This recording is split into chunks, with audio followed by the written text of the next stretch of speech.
If you look at even the most polished pieces of metal under a microscope, you see very rough surfaces. And when surfaces start to come together and wear, you actually have what looks like two mountain peaks coming together and hitting each other.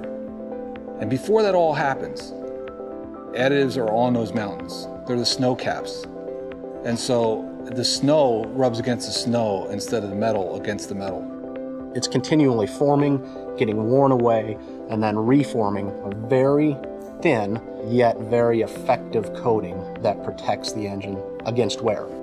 If you put this all in perspective, that chemical layer, it's on the nanometer scale or the atomic scale, and that's nanometers, 1/1000th of a meter. This is a scale that's difficult to see. Well, it's impossible to see, really. Anything on the nanometer scale is smaller than the wavelength of light, and because it's smaller than the wavelength of light, it's not possible to see those kinds of objects with your eye. So one simple analogy might be that if you are an average-sized person, about 2 meters or 6 feet tall, and we shrank you down to the height of this additive layer, standing next to a paperclip, the paperclip would appear to you to be as tall as Mount Everest. And that gives you some idea about how small these additive layers are within an engine. So we felt it wasn't good enough just to say, hey, there's this magical film that's in your engine, just trust us, it protects everything, you don't need to worry about it, you're covered. We knew that that wasn't good enough for the consumer, and we were not satisfied with that answer ourselves, so we really wanted to be able to show it in a very visual manner. The concept of using the atomic knife is technology that's been developed in the last 5 or 10 years. And this is the instrument which is used to cut and then extract this layer. You take an ion gun that shoots very high energy ions at the surface, and it digs out a little truly microscopic nanometer in scale trench. So using the atomic knife, you can then cut out this sample.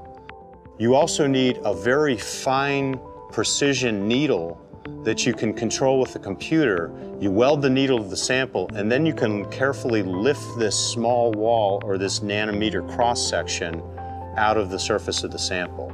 And it's this thin wall that's cut out and extracted from the surface that then we can do subsequent chemical analysis to determine what the layer is, how thick it is, and whether the Lubrizol chemistry we put in to look at that is actually in the layer. So you can very quickly, in about a day's worth of experiments, zoom in on a world that you've never seen before. For the first time in the history of the company, we're able to physically extract and then directly visualize how the molecules that we've been putting in oils for 80 years react with the surface of engine parts and protect the engine. For somebody who's invested 20 or 30 years of their life into trying to understand how these layers form on metal parts in an engine, a lot of this information is a revelation. It's a mixture of joy and a mixture of wonder at seeing something that not only you've never seen before, but perhaps that no one else on earth has ever seen before. If nothing else, it sort of puts you in a position of knowing that things that you thought might not be possible at all 20 years ago are now possible today and can be directly visualized in a way that you never would have imagined.